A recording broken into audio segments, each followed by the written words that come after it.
Let's change gears now and explore an alternative possibility.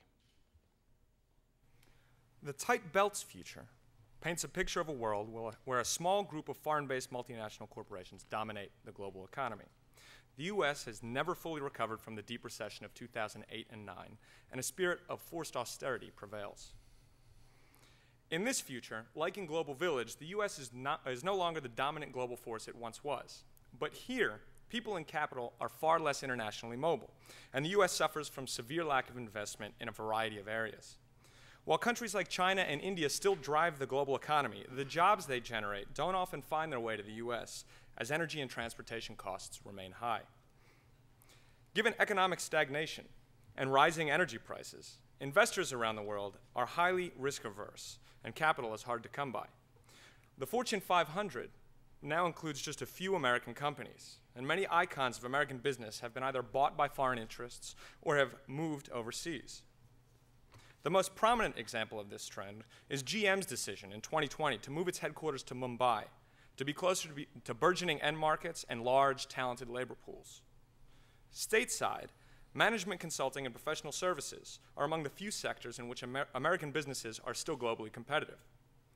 The jobs in these areas, which pay well, are at a premium, and there is intense competition for them in metros where multinational corporations have established offices. A lack of jobs for low-skilled and mid-level workers in the US leads to high unemployment, placing severe burdens on social assistance programs. Now, those workers who are employed are forced to delay retirement and work well into their 70s, and in some cases, into their 80s. The public education system, strapped for cash, struggles to adequately prepare students for jobs that are available, giving rise to an increasingly underqualified and underemployed workforce. American colleges and universities remain competitive globally, but have become the exclusive domain of the upper crust. Well-off American families are able to send their children to top-tier US schools, but while there, these Americans are heavily outnumbered by international students, who usually come to the US for school and promptly return home after graduation. Now, at the national level, income disparity has risen to unprecedented levels.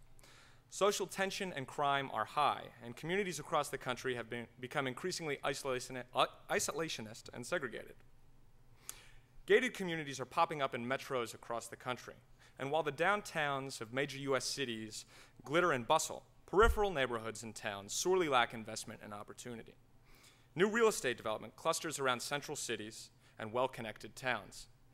The trend of suburban sprawl has ground to a halt. And an overall tightening of belts has resulted in dramatic and dangerous underfunding of American infrastructure. Roads, bridges, and public transit systems across the country are in a shambles. Shrinking tax revenues have forced many local governments to consolidate, though in many cases they're still hard-pressed to deliver services effectively. Things are tough all around for Americans in the tight belts future. So let's see how things have panned out for Jonathan and Maggie. The economy has forced Jonathan to abandon his plans to launch a small business and instead take a position as a rank-and-file employee at a foreign-owned engineering conglomerate. He's among the minority of Americans with the right training for a job in the professional services, so despite his disappointment, he recognizes that he's lucky to have work. Maggie is a middle school teacher within the recently consolidated Metropolitan School District. In a district that caters to hundreds of thousands of students, she faces the persistent and mounting challenge of being dramatically under-equipped and overburdened. Let's join them as they make a toast at a retirement party for their neighbor Roger, who just recently turned 80 years old. Testing. Test. On. Thank you. Everybody, my husband, the engineer, Jonathan. But we are here today to celebrate you, Roger, here, your retirement party. And I think I can speak for everyone here in saying that for an 80-year-old man, you have aged remarkably well. It's amazing. It's shocking, actually. And really I'd good. just like to share, if I may, one of my favorite stories about Roger, which is that 2 years ago, when we were forced to consolidate to the Metro School District, all of a sudden I was forced with, instead of having 35 students in my class, having 55 students in my class. And I didn't have enough desks or textbooks to go around, and in my classes, students were sitting on the floor. And Roger, at his own expense, purchased 20 new desks for my classroom. And people had places to sit, and it made a huge difference. And I just want to say I'm going to miss you so much. And you've been an amazing friend and mentor and ally. Hi everybody. I'm Jonathan Leduc. I'm Maggie's husband, for those of you who don't know me. I was actually in Mr. Feldstein, or Roger's, 11th grade history class in '96. And it was great. It was really great. And when I found out after the consolidation that Roger and Maggie would be working together, I was like, that is neat.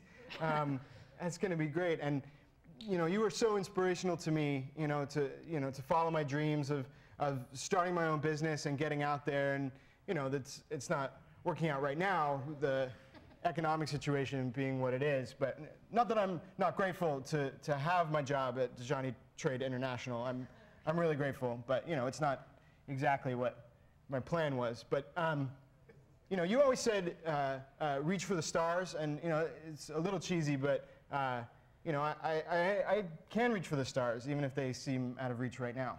So, thank you. To Roger. To Roger. So as you can see, life is a bit of a struggle for Jonathan and Maggie in this future, even though they're among the more privileged Americans. And for Greater Philadelphia, the tight belts future presents its own set of challenges and opportunities. For instance, can our governments innovate to provide quality services at low cost? Can we offer healthcare and education systems that support the corporate economy? Can we exploit the advantages offered by our density and our connections to employment hubs? Will we be able to attain and attract and retain international corporations? And finally, can our higher education industry win the business of a small but wealthy community of global elites? These are key questions in the tight belts future, but they may not be as pressing in another